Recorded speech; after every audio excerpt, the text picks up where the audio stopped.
샬롬, 4월 26일 수요일 하나님 나라를 시작하는 말씀 묵상 시간입니다. 오늘 아침 하나님께서 우리에게 주시는 말씀은 민수기 18장 21절에서 32절까지 말씀인데요. 최인실 권사님께서 말씀을 봉독해 주시겠습니다. 하나님의 말씀을 경청하십시오. 내가 이스라엘의 11조를 레위 자손에게 기업으로 다 주어서 그들이 하는 일 곧 회막에서 하는 일을 갚나니 이후로는 이스라엘 자손이 회막에 가까이 하지 말 것이라 죗값으로 죽을까 하노라. 그러나 레위인은 회막에서 봉사하며 자기들의 죄를 담당할 것이요 이스라엘 자손 중에는 기업이 없을 것이니 이는 너희 대대의 영원한 율례라. 이스라엘 자손이 여호와께 거제로 드리는 11조를 레위인에게 기업으로 주었으므로 내가 그들에 대하여 말하기를 이스라엘 자손 중에 기업이 없을 것이라 하였노라. 여호와께서 모세에게 말씀하여 이르시되 너는 레위인에게 말하여 그에게 이르라. 내가 이스라엘 자손에게 받아 너희에게 기업으로 준 11조를 너희가 그들에게서 받을 때에 그 11조의 11조를 거제로 여호와께 드릴 것이라. 내가 너희의 거제물을 타작마당에서 드리는 곡물과 포도즙 틀에서 드리는 즙같이 여기리니 너희는 이스라엘 자손에게서 받는 모든 것의 11조 중에서 여호와께 거제로 드리고 여호와께 드린 그 거제물은 제사장 아론에게로 돌리되 너희가 받은 모든 헌물 중에서 너희는 그 아름다운 것 곧 거룩하게 한 부분을 가져다가 여호와께 거제로 드릴지니라. 이러므로 너는 그들에게 이르라. 너희가 그 중에서 아름다운 것을 가져다가 드리고 남은 것은 너희 레위인에게는 타작마당의 소출과 포도즙 틀의 소출같이 되리니 너희와 너희의 건속이 어디서든지 이것을 먹을 수 있음은 이는 회막에서 일한 너희의 보수임이니라. 너희가 그중 아름다운 것을 받들어 드린즉 이로 말미암아 죄를 담당하지 아니할 것이라. 너희는 이스라엘 자손의 성물을 더럽히지 말라. 그리하여야 죽지 아니하리라. 아담과 하와가 범죄한 뒤 하나님께서는 아담과 하와에게 벌을 주시는데요. 하와에게는 해산의 고통을, 그리고 아담에게는 일평생 땀을 흘리며 노동을 해야 할 고통을 주십니다. 창세기 3장 17절에서 19절 말씀을 세번역 성경으로 읽어드리겠습니다. 남자에게는 이렇게 말씀하셨다. 내가 아내의 말을 듣고서 내가 너에게 먹지 말라고 한 그 나무의 열매를 먹었으니 이제 땅이 너 때문에 저주를 받을 것이다. 너는 죽는 날까지 수고를 하여야만 땅에서 나는 것을 먹을 수 있을 것이다. 땅은 너에게 가시덤불과 엉겅퀴를 낼 것이다. 너는 들에서 자라는 푸성귀를 먹을 것이다. 너는 흙에서 나왔으니 흙으로 돌아갈 것이다. 그때까지 너는 얼굴에 땀을 흘려야 나달을 먹을 수 있을 것이다. 너는 흙이니 흙으로 돌아갈 것이다. 네, 이후 에덴 동산에서 쫓겨난 이들은 두 아들 가인과 아벨을 낳게 되는데요. 가인은 이후 농사하는 자가 되고 아벨은 양을 치는 자가 되죠. 그렇게 세월이 지난 뒤 가인은 자기가 농사를 지은 것으로 하나님께 제물을 드리고 아벨은 양의 첫 새끼로 제물을 드립니다. 하지만 여러분도 잘 알고 계시듯 하나님께서는 아벨과 그의 제물은 받으셨지만 가인과 그가 바친 제물은 받지 않으십니다. 그렇다면 왜 하나님은 가인의 제사는 받지 않으셨을까요?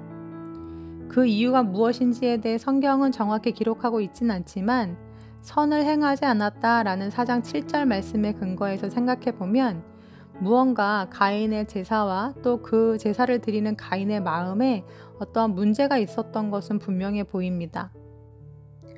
한 가지 추측이지만 앞서 읽어드린 3장 17절에서 19절의 말씀과 연결해서 생각해보면 하나님께 저주를 받아 가시덤불과 엉겅퀴를 내는 땅에서 가인이 곡식을 얻기 위해서는 엄청난 노력을 했음을 알 수 있습니다. 아벨 역시도 저주받은 땅에서 양을 치는 일이 쉽지 않았겠지만 가인 역시도 척박한 땅에서 한 줌의 나달을 얻기 위해 그가 얼마나 많은 땀을 흘려야 했을지 짐작이 가죠. 그 누구도 쉽지 않은 상황이었습니다. 쉽지 않은 상황에서 귀하게 얻은 것으로 제사를 드린 것입니다. 그런데 아벨이 드린 예물은 받으셨고 가인이 드린 예물은 받지 않으셨죠. 그렇다면 어떤 재물의 차이라기보다 그 재물을 드린 두 사람의 마음에 차이가 있지 않았을까 싶습니다. 즉 아벨은 비록 저주받은 땅이었지만 그러한 척박한 상황에서도 자신의 양떼를 먹이시고 자라게 하셔서 이 첫 새끼를 얻기까지 그 모든 과정을 지켜주시고 보호해준 하나님께 대한 감사가 있었죠. 하지만 가인은 달랐습니다. 하나님께서 저주하사 엉겅퀴와 가시덤불이 뒤덮인 땅을 개간해서 이 첫 소산을 얻는다는 건 너무나 가상한 일이었죠. 그걸 하나님께 내어드린다는 것이 썩 마음에 내키지 않았을 수도 있고, 또 한편 하나님께 드리긴 드리되 보란듯이 제물을 올려드리지 않았을까 싶기도 합니다. 어쨌든 하나님이 저주하신 땅에서 자기가 피땀 흘려 얻은 곡식으로 하나님께 드렸는데 그걸 하나님이 받지 않으신 겁니다. 그러니 얼마나 화가 났을까요?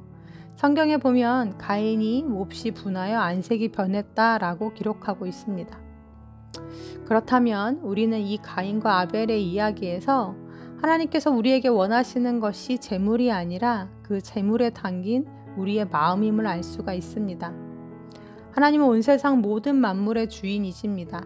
솔직히 말하자면 우리가 드리는 11조, 그것은 그분께 아무것도 아닙니다. 그럼에도 불구하고 왜 하나님은 우리에게 굳이 11조를 요구하셨던 걸까요? 그것은 아벨의 마음을 원하셨기 때문입니다. 아무것도 나지 않는 광야에서 만나를 내려주셨던 것처럼 광야 같은 인생 속에서 우리가 배를 골치 않고 우리뿐만 아니라 우리 가족들이 먹고 마시고 많은 것들을 누릴 수 있는 것은 우리가 잘나서도 아니요, 우리의 노력이 가상해서도 아닙니다. 그리할 수 있도록 모든 은혜를 베풀어 주신 하나님의 보살피심 때문이라는 것입니다. 이처럼 하나님께서 우리에게 11조를 요구하신 첫 번째 이유는 우리에게 그 은혜를 베풀어 주신 하나님을 기억하게 하시기 위함이었습니다. 우리가 하나님께 드릴 수 있는 이유는 먼저 그분이 우리에게 베풀어 주셨기 때문이라는 거죠. 오늘의 본문을 잘 살펴보면 11조와 관련해서 두 개의 동사가 등장하고 있는 것을 볼 수 있는데요. 하나는 드리다이고 또 하나는 주다입니다. 하나님은 우리가 드리기 이전에 주시는 분이라는 것입니다. 즉 우리에게 바치는 것만을 강요하시는 분이 아니라 먼저 우리가 바칠 수 있도록 더 많은 것들을 주시는 분이시라는 거죠.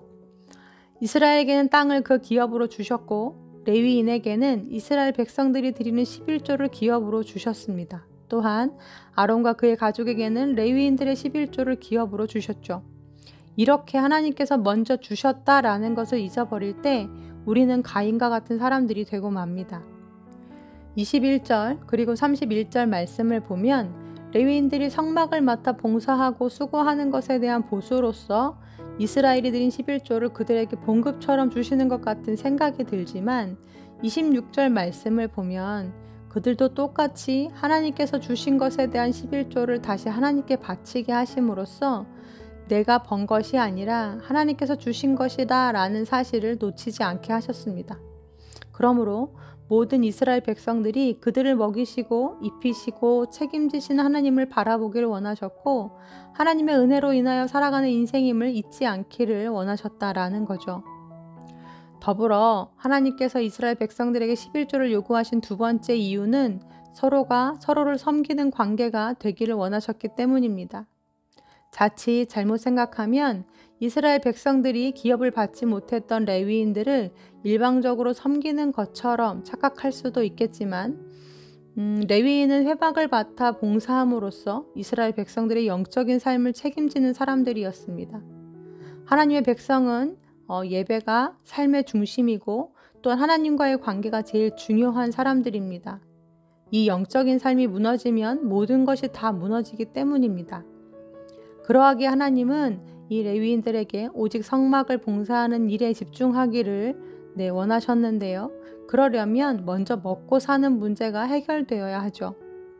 그래서 땅을 기업으로 받지 못했던 레위인들을 이스라엘 백성들이 함께 책임지도록 하셨던 것입니다.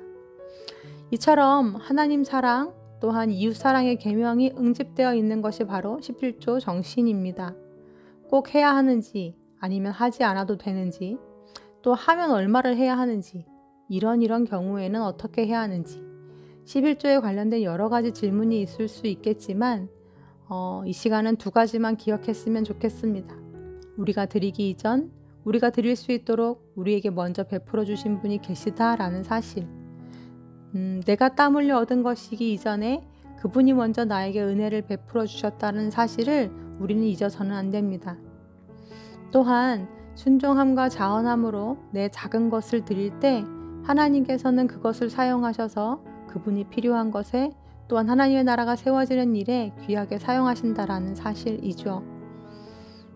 오늘도 하나님은 우리에게 한결같이 생명과 건강, 지혜와 능력, 또 시간과 재정, 등등등 우리에게 필요한 모든 것들을 베풀어 주셨습니다.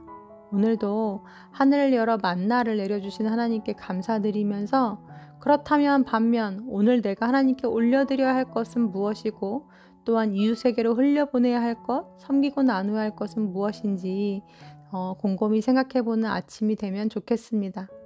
하나님이 내 삶의 주인이시라는 21조 정신을 마음에 새기고 하나님 사랑, 또한 이웃 사랑을 삶으로 살아내는 우리 높은 뜻 우신교회 성도님들 다 되시기를 간절히 기도합니다. 아멘. 함께 기도하시겠습니다. 날마다 우리에게 일용할 양식을 베풀어 주시는 은혜로우신 아버지 하나님, 참 감사합니다. 내가 가진 것은 모두 다 하나님께서 베풀어 주신 것이요 하나님의 은혜로 말미암아 얻은 것입니다. 이것을 아는 것이 지혜일진데 하나님 앞에서 교만하지 않게 해주시고 드리고 섬기는 일에 인색한 자가 되지 않게 하여 주옵소서. 세상의 주인은 하나님이셔서 하나님만이 모든 것을 다스리실 수 있습니다. 내가 지배하려 들 때 오히려 만몬이 우리를 지배하는 것을 보았습니다. 만몬의 노예가 되지 않게 해주시고 하나님과 함께 만몬을 다스리는 지혜롭고 능력 있는 청지기들 다 되게 하여 주옵소서. 예수님의 이름으로 기도합니다. 아멘. 말씀을 마쳤습니다. 오늘은 키즈누리 친구들이 봉헌 시간에 부르는 찬양인 고백하며 드립니다 라는 찬양 함께 듣고자 하는데요. 함께 찬양 들으시면서 더 깊은 묵상 하시겠습니다.